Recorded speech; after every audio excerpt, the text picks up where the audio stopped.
Hello everyone, how are you? We are doing argument of a complex number today. Okay, so for understand the argument of complex number, first I draw Argand plane here. This is imaginary axis and this is real axis. Okay, अब मेरे पास जो complex number z है x plus iota y. z को मैं locate करता हूँ urgent plane में. Suppose this point is z, x and y. x is the value of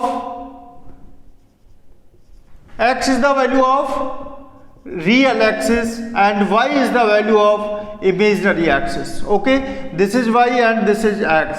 If I join O to P, suppose P is the point where z is located.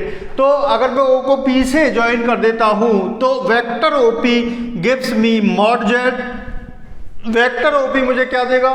mod z को हम r से represent करते हैं तो mod z की value क्या होगी? mod z की वैल्यू होगी under root x square plus y square. Clear है? X square plus y square. अब बात करते हैं आर्ग्यूमेंट की. तो आर्ग्यूमेंट वो एंगल होता है जो ये मॉडुलस एक्स एक्सिस के साथ, पॉजिटिव एक्स एक्सिस के साथ बनाता है, चाहे वो क्लॉकवाइज हम मेजर करें चाहे एंटी क्लॉकवाइज मेजर करें. ओके, तो आर्ग्यूमेंट. अब ये जो एंगल है, ये एंगल हर एक क्वाड्रेंट में अलग अलग आएगा, अलग अलग वैल्यू देगा. तो इसको समझने के लिए मैं डिफाइन पार्ट लिखता हूं. थीटा इज या argument of Z is the value of theta is the value of angle made by vector OP to positive x axis. ठीक है, से थीटा. तो आर्गुमेंट को हम किससे डॉट करते हैं? थीटा से. Argument of z is the value of angle made by vector OP to the positive x axis. ठीक है, अब मैं इसको अलग अलग क्वाड्रेंट में डिस्कस करता हूं कि आर्गुमेंट कैसे फाइंड करेंगे. Number first, when value of x is greater than 0, value of y is greater than 0, then z lies in first quadrant, then z lies in first quadrant. तो ये first quadrant में लाई करता है. इस angle को लेते हैं हम अल्फा. ओके, तो अल्फा कौन सा एंगल है? अल्फा एंगल है एक्यूट एंगल जो डिफाइंड होता है tan alpha equal to y upon x. Okay, तो z lies in first quadrant. तो यहां पर आर्ग्यूमेंट होगा फर्स्ट क्वाड्रेंट में argument theta equal to alpha. तो यहां पर जो आर्ग्यूमेंट होगा वो किसके इक्वल होगा? अल्फा के. अल्फा क्या है यहाँ? Alpha such that tan alpha equal to y upon x और alpha equal to tan inverse y upon x. ठीक है. सेकंड, इफ अगर ये आपका कॉम्प्लेक्स नंबर z की रियल पार्ट नेगेटिव है और इमेजिनरी पार्ट पॉजिटिव है तो z लाई करेगा आपका इस क्वाड्रेंट में. ओके, z आपका इस क्वाड्रेंट में लाई करेगा और यहाँ ये जो एंगल अल्फा है ये वाला एंगल हो जाएगा अल्फा. ठीक है, अब ये जो OP है,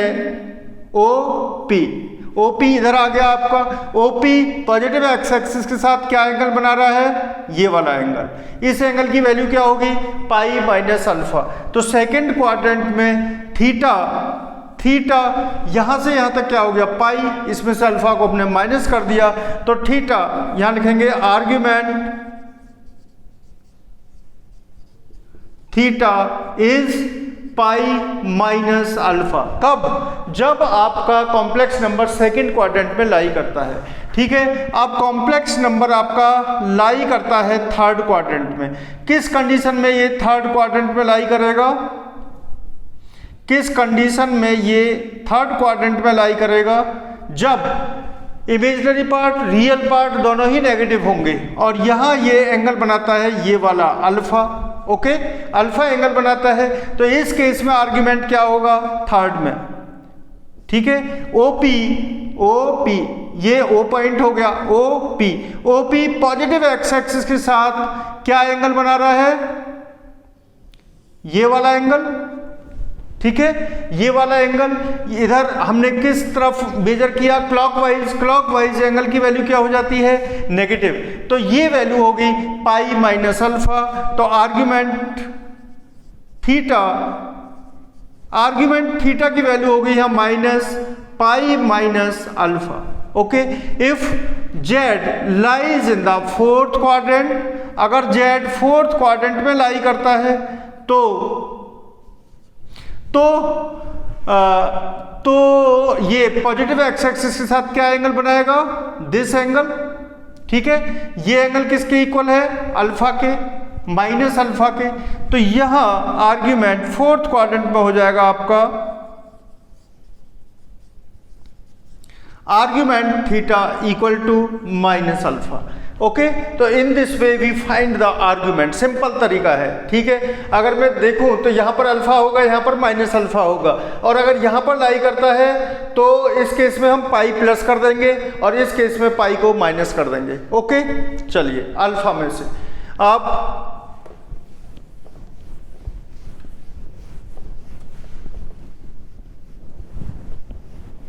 कुछ क्वेश्चन लेते हैं इससे रिलेटेड, आर्ग्यूमेंट से रिलेटेड।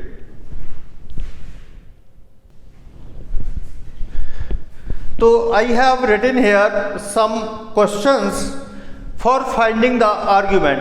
पहला क्वेश्चन है हमारा 1 प्लस आयोटा, दूसरा होगा -1 माइनस आयोटा, तीसरा है 1 प्लस आई आयोटा रूट 3, फोर्थ है -2 प्लस 2 आयोटा रूट 3, फिफ्थ है 2 रूट 3 माइनस 2 आयोटा। चलिए तो solution part first is z equal to -1 plus z equal to 1 plus iota, 1 plus iota. तो यहां से सबसे पहले क्या निकालेंगे हम? अल्फा की वैल्यू। अल्फा की वैल्यू कैसे निकलेगी? tan alpha. देखिए ये z कौन से क्वाड्रेंट में लाई करेगा? Real part positive, imaginary part positive, first quadrant में लाई करेगा। फर्स्ट क्वाड्रेंट में आर्गेंट z इक्वल टू होता है अल्फा के। तो tan अल्फा इक्वल टू क्या होगा आपका? y अपॉन x, मतलब imaginary part 1 upon real part equal to 1 equal to tan pi by 4।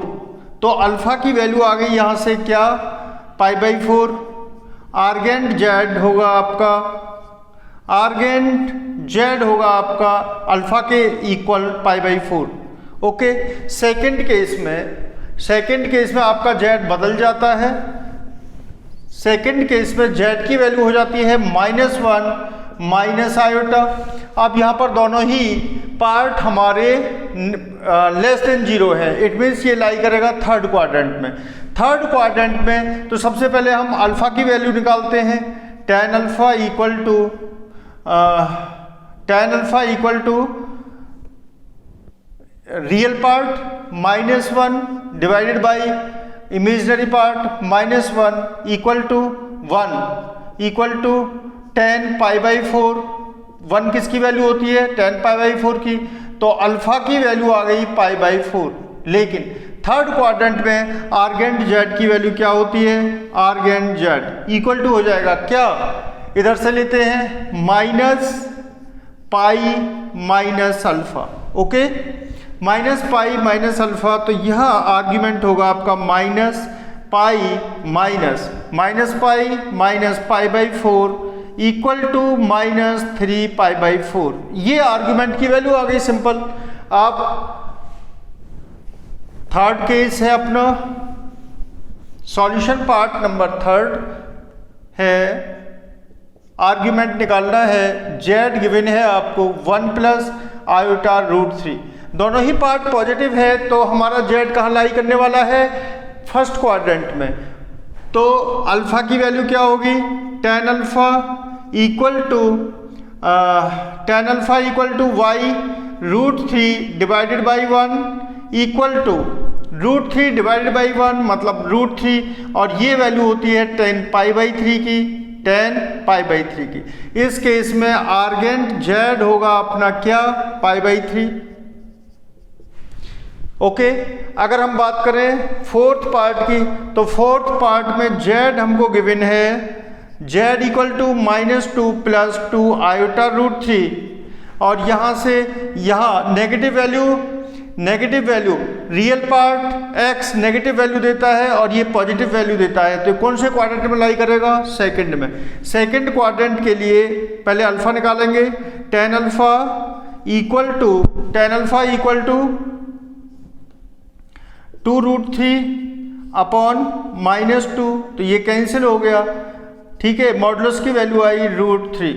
Okay, tan alpha equal to √3 मतलब √3 वैल्यू होती है पाई बाई 3 की, तो ये हो जाएगी अपनी 10 पाई बाई 3। तो अल्फा की वैल्यू क्या आ गई आपकी, पाई बाई 3। सेकेंड क्वाड्रेंट में आर्गेंट z क्या वैल्यू देगा, आर्गेंट z की वैल्यू होगी क्या, पाई माइनस अल्फा, तो pi minus pi by 3 equal to 2 pi by 3। Clear. आप फोर्थ क्वाड्रेंट में ये लास्ट वाला जो फिफ्थ एग्जाम क्वेश्चन है ये किस में लाई करेगा, फोर्थ क्वाड्रेंट में। क्यों, क्योंकि इसमें इमेजनरी पार्ट नेगेटिव है, इमेजनरी पार्ट नेगेटिव और रियल पार्ट पॉजिटिव।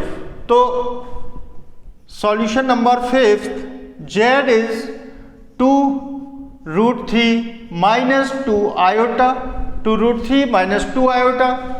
अब यहाँ tan अल्फा की वैल्यू निकालिए।